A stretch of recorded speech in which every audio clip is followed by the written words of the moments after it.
Hey, it's Stefan from Empire. We're back with another pre-installation guide video for our Schechtl machines. As you can see, we've got tons of Schechtl folders and shears available, and we're gonna show you what you to expect when you get a shear delivered to your place and how to unload it. So we're gonna show you a couple shears at some different stages. Here's one that we have in the shop ready to go. It's actually all fully wrapped up to go on the truck. It's on the wood blocks, so you'll see that when it comes in. The cart's underneath with a bunch of parts that I'll mention in a little bit here. And then on top of the shear, you've got your lifting points here where we've got the crane straps ready to lift it onto the truck. So your riggers might want to know exactly where those are so that they can unload it for you. As we come around to the back, you'll see the back gauge fences strapped onto the back there as well. Sometimes those are tucked into the into the back sheet support system. Let's come on over to another one that's a little bit more unwrapped, and we're going to show you the first thing you need to look for when it arrives at your place coming off the truck.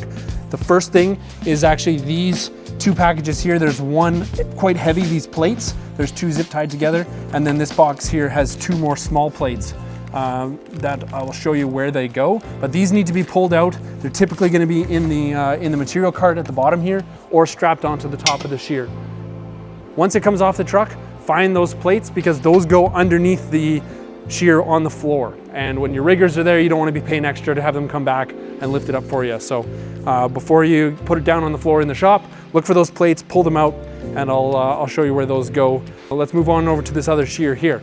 There's some other components mounted to the bed of the shear. So that'll be sort of your next step afterwards. Here we've pulled out the material cart. This is on wheels, so once you get it on the floor, it's really easy to move. This is where these plates are gonna go. There's two small ones. The first small ones go underneath the front of the shear. There's two of them, and it doesn't matter which side they go on, they are the same.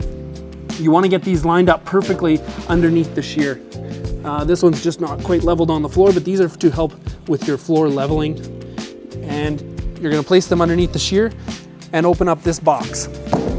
This box here that's taped with the Schechtl tape has all your hardware and some tools. And you're gonna look for these bolts inside that box. These ones have no washers on them. These are the ones that are gonna thread into these feet. So there's 3 holes, 1, 2, 3. The middle one is threaded and the front one is the largest hole. The back one is a small tiny pilot hole for this leveling bolt to line up in, and there's a little bit of a spot where it just sits into that tiny hole. So there's a small hole in the back, threaded in the middle, and the front one is large. These bolts are gonna go inside these here and thread into that plate on the floor. So that's gonna get threaded in and line up perfectly with that part of the foot. So that's where that one goes. Same thing on the other side. I can show you that here just before we go to the back. So same thing, this bolt here, we're gonna just drop it down into that middle one. It's threaded in the foot plate. And that's gonna allow our technician to come out and help you get your shear leveled. So it's really important that those go on first before the shear's on the floor. There's two other ones, the larger ones with the yellow and black tape. They go at the back of the shear. And the purpose of these is they go underneath here. Same setup, front hole is a small pilot hole for the leveling bolt.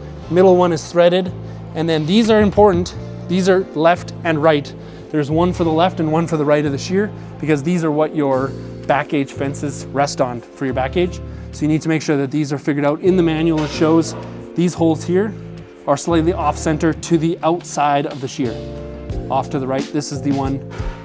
When you're facing the shear from the front is when you see left and right. So this is technically the left one, and these are off centered towards the outside of the shear.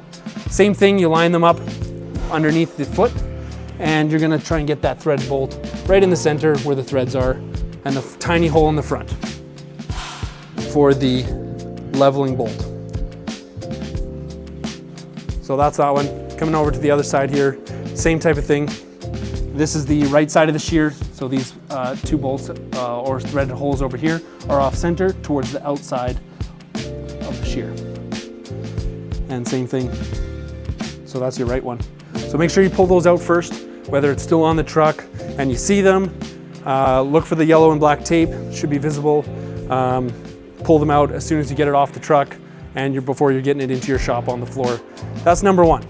The second thing is to start unwrapping things. Your cart's down here has the front sheet support system. So you'll want to be able at some point unwrap that, but our technician will come and help you with some of these things. This whole section on top here is part of the back gauge fence. So you got your back gauge fence parts, the rails that go on the back. You may also notice this shear, because we brought it here and lifted it with the crane in the container, it's already got this panel.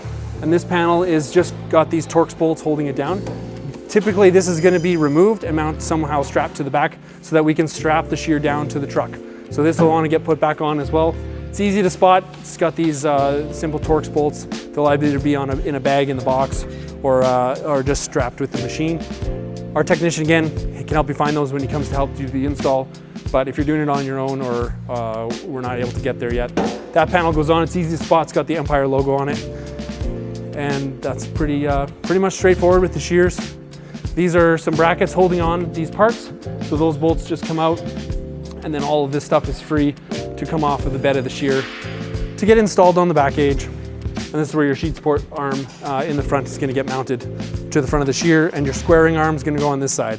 The squaring arm's in a wrapped up as well, and that's what you're going to look for. I've placed it over here already with these fences. It's a heavy piece wrapped in plastic. This is going to be your squaring arm. So again, our technician will come out, help you get that set up. And that's pretty much everything there is to know about receiving a shear from us. A Schechtl shear. This is the 10-foot 16 gauge shear. Give us a call if you have any questions before it arrives. And thanks for doing business with us. We'll talk to you again soon.